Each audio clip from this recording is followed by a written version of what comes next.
네, 두 이차 함수가 있어요. 자, fx 아래로 볼록인 이차 함수, 그리고 gx 위로 볼록인 이차 함수가 있죠. 자, 여러분 이거는 별표부터 좀 하고 가겠습니다. 뭐냐면 이건 임의의 실수 x에 대하여. 자, 밑줄 한번 꺼보실까요? 자, 얘는 임의의 실수 x죠. 자, 그 밑에 얘들아 가로 2번 문제 한번 봐봐. 여기도 마찬가지 임의의 실수 맞아요. 그런데 뭐라고 되어 있어? 임의의 두 실수 이렇게 되어 있죠. 이렇게 되면요, 이 두 개의 문제는 완벽하게 다른 문제입니다. 자, 다시 한번 비교해 볼까요? 얘는 임의의 실수 x에 대하여 fx가 gx보다 크거나 같다 이거죠. 자, 그리고 그 밑에는 임의의 실수 두 개, x1, x2 같을 수도 있고 서로 다를 수도 있어요. 두 개의 실수를 내가 가지고 왔을 때 x1에 대응하는 함수값과 x2에 대응하는 이 함수값의 대소관계가 이렇게 돼야 된다. 비슷한 말인 것 같지만 완전히 다른 내용이 된다라는 거죠. 한번 다시 볼게요. 자, 얘는 아래로 볼록이에요. 그죠? 자, 얘는 위로 볼록입니다. 이런 식으로. 자, 내가 임의로 어떤 x를 가지고 왔을 때 거기에 대응하는 함수값이 fx고 거기에 대응하는 함수값이 gx잖아요. 이 fx가 gx보다 어떻게 돼야 돼? 크거나 같아야 한다라는 거죠. 어떤 x를 가지고 오더라도 내가 x를 여기서 가지고 오든 x를 여기서 가지고 오든 간에 fx가 gx보다 어떻게 돼야 돼? 크거나 같아야 한다라는 거죠. 자, 그러면 자, 여러분 이거는 이제 바로 대입하면 되는데 x제곱 마이너 2x 플러스 2. 자, 크거나 같다. 마이너 x제곱 플러스 2mx 더하기 m마 1이 자, 요 부등식의 해가 모실이라는 거예요. 모실. 모든 실수라는 거죠. 모든 실수에 대해서 이 부등식이 만족하면 된다라는 겁니다. 이미 얘가 모든이란 뜻이잖아요. 자, 그러면 우리 좌변으로 이항 한번 해볼까? 이 x제곱. 자, 마이너스 2로 묶을게요. 자, 그러면 1 더하기 mx. 자, 마이너 m 플러스 3. 얘가 0보다 크거나 같아야 하더라. 모든 실수에 대하여. 자, 그러면 새로운 함수가 나왔어요. 새로운 자, 요 함수는 아래로 볼록이죠. x제곱의 개수가 2니까. 자, 그럼 어떤 상황이어야 돼? 이렇게 아래로 볼록인데 x축이 이렇게 있어요. 자, 그러면 주어진 요 2차 함수가 크거나 아니면 같으면 되더라. 자, 오른쪽에 있는 이 0이 결국 뭡니까? 이 x축을 얘기하잖아요, 얘가. 그래서 주어진 요 2차 함수가 요 x축보다 어떻게 되면 된다? 크거나 아니면 같아도 되더라, 이 소리입니다. 그럼 주어진 2차 함수가 얘들아 x축하고 만날 때 요때 우리 이걸 뭐라고 하죠? x절편이라고 하죠. 이 방정식의 두 근이 얘하고 얘가 되는 거죠. 그런데 이 문제에서는 주어진 이 곡선이 이렇게 x축보다 위에 있거나 같아야 된댔죠. 위에 있으면은요, 교점이 없습니다. 자, 이렇게 한 점에서 만나면요, 교점이 하나죠. 그래서 이거를 만족한다는 것은 결국은 요 방정식의 자, 근이, 자, 실근이 없거나 아니면은 중근이다. 이렇게 되는 거죠.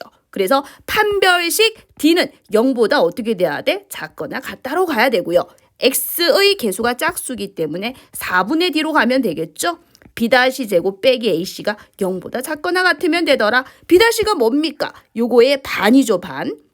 자, 그리고 어차피 제곱을 할 거기 때문에 이 마이너스는 신경 쓸 필요 없습니다. 그래서 B-요 i를 가지고 오면 되겠죠? 자, 1 플러스 m의 제곱 마이너 a는 2고요. C는 요 전체가 C죠? 마이너 m 플러스 3. 자, 요렇게 된다라는 거. 자, 그럼 전개만 하면 됩니다. m제곱 2m에 다시 2m이니까 플러스 4m 될 거고요. 자, 상수는 1하고 마이너스 6, 마이너스 5가 되겠다. 그죠? 자, 그럼 인수분해 되나요? 네, m 플러스 5. 자, m 마이너 1, 0보다 작거나 같다. 그래서 마이너 5보다 크거나 같고 1보다 작거나 같다. 이렇게 m의 범위를 구할 수 있다라는 겁니다.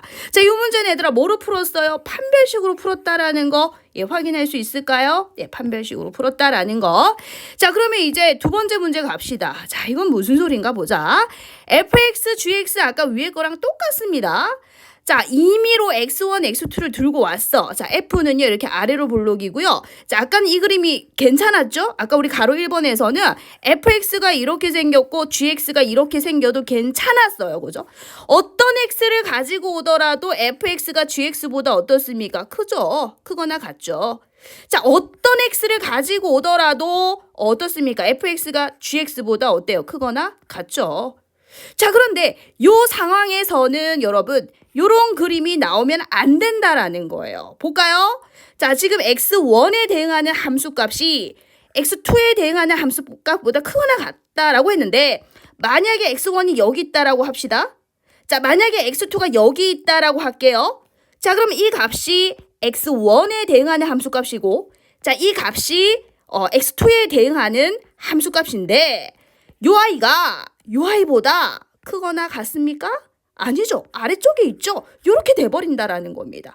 아까 가로 1번에서는 어땠어요? 자, 요 그림이 성립했습니다. 그죠? 자, 그런데 가로 2번은 요 그림이 성립하지 않는다라는 겁니다. 왜?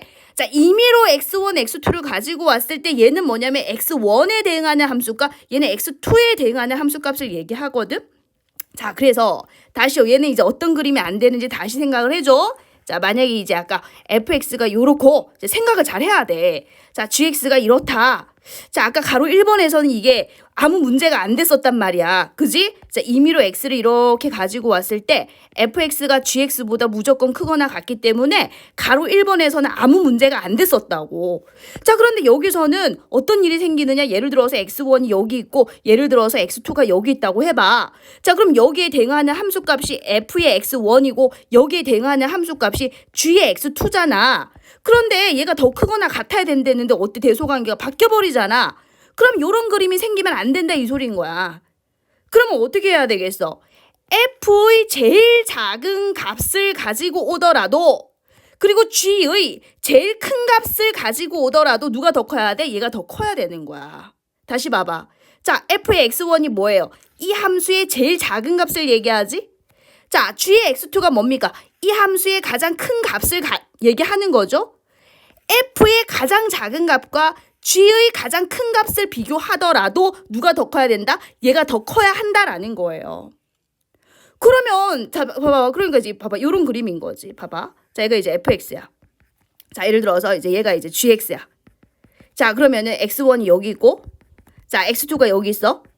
자, 그러면은 요거에 대응하는 함수값이 fx1이잖아. 다시 말하면 요 함수의 최소값을 얘기하죠. 자, 그다음에 이 값이 뭡니까?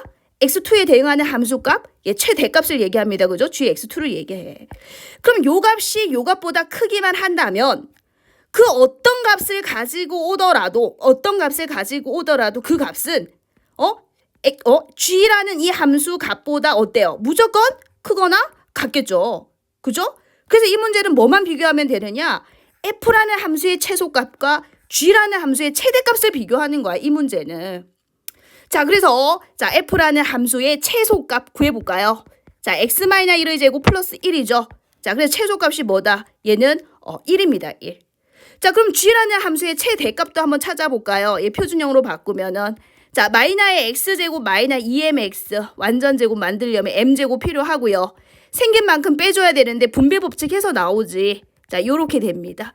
요 아이가 최대값이 되는 거죠. 요 아이가 최대값 요렇게 되는 거예요. 자, 그래서 이 f라는 함수의 이 최소값이 g라는 함수의 이 최대값보다 자, 어떻게 되기만 하면 크거나 같기만 하면 그 어떤 값을 가지고 온다 하더라도 그 값은 요 녀석에 대응하는 함수값보다 어떻다? 크거나 같을 수밖에 없다라는 거죠. 자, 따라서 우리는 요 부등식만 풀면 된다라는 겁니다. 이렇게 되겠죠? 자, 그러면 n 플러스 2, n 마이너스 1. 자, 이렇게 되겠죠? 자, 그래서 마이너스 2에서 1까지 이렇게 된다라는 겁니다. 그래서 자, 이 문제는요. 가로 1번하고 가로 2번을 확실하게 구분할 수 있어야 되고요. 푸는 방법이 완전히 다르다라는 것을 구분해서 여러분들 머릿속에 넣어 주셔야 됩니다.